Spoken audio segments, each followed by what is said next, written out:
Ian Lee, wanker. Wanker. Yeah. Right, sounds like a cunt to me. Most broadcasters are wankers. Yeah. You know, I can't think of a broadcaster. I've heard that Terry Wogan can look after himself. He strikes me as the type of guy that, would. He can. Well, this is people could look after themselves. What does that really mean, like? He'd have you. Oh, right, well. I don't know about that. He's Irish. Apparently, I was doing some baseball coverage for Channel 5 years ago, and I mentioned to the Canadian guy who was my co-presenter, because we had 20 minutes to fill, and he used to let me do all the talking. And I said to him that I'd just read that there was a fight between Terry Wogan and Richard Whiteley at a party. And apparently, even though Richard Whiteley's a big lad, it didn't last 2 minutes, because Richard Whiteley just went, all right. Anyway, Wogan was watching, because he was up at 5:30 in the morning, and he talked about it on his show.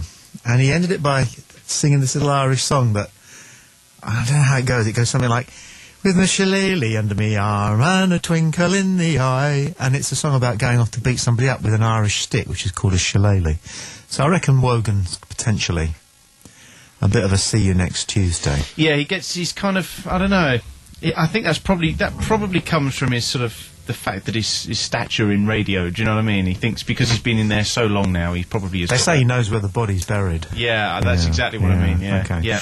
Right, so this evening, tonight, there's a number of things. Alan Caddick has been presenting his sports report, and we're getting him to add a little bit more colour to that, a little bit more opinion, get a bit more opinionated.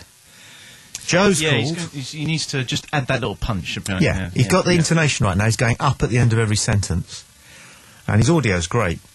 But we've got this guy Joe, who's an out of work gob on a stick. Yeah. Yes. In Poland, he's an American, but he's living in Poland. He's a slaphead, which I hadn't realised until we saw pictures of him for the first time this evening. That's great, isn't it? And he's got man boobs. Yeah, what man boobs? So, and he had the nerve. He had the nerve 2 weeks ago to say to me, "Get my fat ass out of the way." I've done a load of work on how we can make him an even bigger loser, and none of it's as good as what he's pitched up with himself this evening, which is that he's a slaphead with man boobs.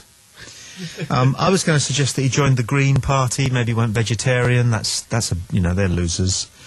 Go teetotal, they're losers.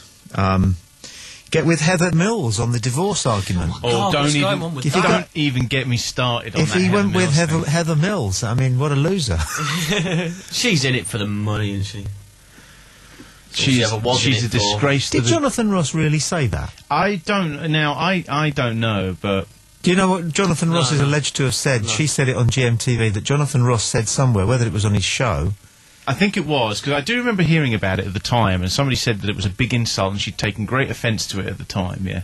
He said the next thing she's going to do is have her other leg off for sympathy. And then he also went on to say, though, that I bet...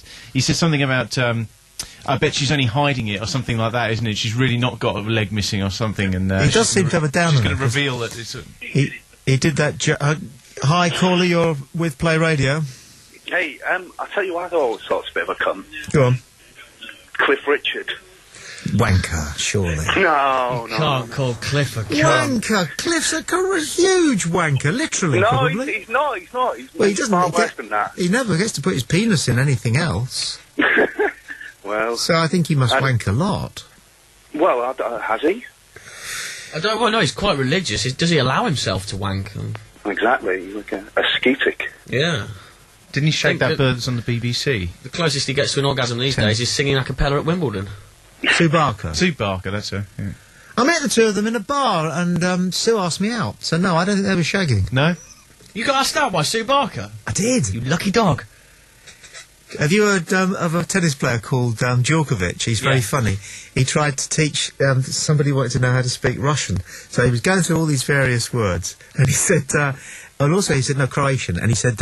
and you do it back, right? You're the girl. I'm Djokovic, right? And now, also he said... Croatian for dog is Subaka. Shubaka. Subaka. Shubaka. Subaka. Shubaka. Subaka. Shubaka. His dog in Croatian is Subaka. Shubaka. It's funny. It's Subaka. Yeah, you get it. Yeah, thanks. Sorry, caller, I didn't get your name. He's gone. Has he buggered off? Well, listen, you got Alan on Skype, by the way. Tommy, Go on. you know you're talking about tennis in Chewbacca. I think I know what Star Wars for that is. Chewbacca. Very Thank good. you. Right. Okay. I came back on a train with Chewbacca, all the way from Birmingham. The bloke who plays him, his name's Christopher Greener. That's right, yeah. He's 7'8". Well, he lives in a village just outside Skipton, or used to, in Yorkshire, and used to drink in the same pub as my auntie and uncle. Can I ask if everybody in Skipton's boring? It's an impression I got from today's Sunday Express. Right, why? Well, because there was a letter to the Sunday Express, and it went like this. What a blooper on BBC's programme about the Tudors. They said that Anne of Cirencester was presented to Queen Elizabeth I in 1560, but Anne of Cirencester was not born until 1678. And when she was born, she was baptised at the church in Skipton. And the bloke who wrote the letter was called Robert Hughes, and he was from Skipton. Right. Does it frighten you how I can remember all this? No, not really. Does me a little bit. Does it? Yeah, I've never read anything I've forgotten. Right. A bit weird, isn't it? That is a bit, yeah. I know. It's a bit. No, I don't think but Skipton's boring. No, okay. But anyway, Well, Christopher a bit. Greener, this is... I'll never forget this. Everybody who saw him said, God, aren't you tall? Everybody!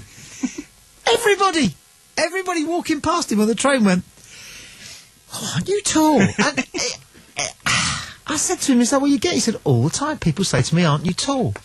And I said, what, as if you're going to go, fuck, so I am. Thank you for that. So, you didn't say, are you tall? Aren't you tall? No, I did never you? met him. You've never He met used to- No, him? he used to drink in the same pub as my auntie and uncle, and they knew him to say hello Ever to. such a nice man. That's what I've heard. He drives around in the car. He's just taken the front seat out. He sits in the back seat of the car and drives it. But he's a wanker. Wanker. Afraid so. Yeah. As some extremely tall people are. Peter Crouch. Nice man. Now, footballers. Roy Keane. Wanker. Cunt. No! Cunt. Matt, you don't get it. You're young. Yeah. No, Roy Keane's a massive I don't cunt. think he's that bad. And he...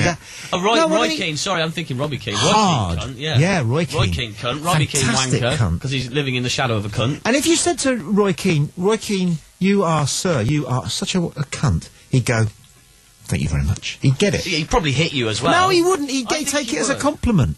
It's a massive But he'd compliment just to do be it because called he's a cunt. He'd just hit you anyway, because he's a cunt. It's a massive compliment to be called a cunt if you're a bloke. There's two reasons why. Quite a cunt few in my eyes. Sorry, why is that? Well, the first time I ever realised that Roy Keane was a cunt was the time when he tried to throw a punch at Shearer in the game when he was losing, and then becoming Sunderland manager was good enough reason to become a cunt, for my eyes.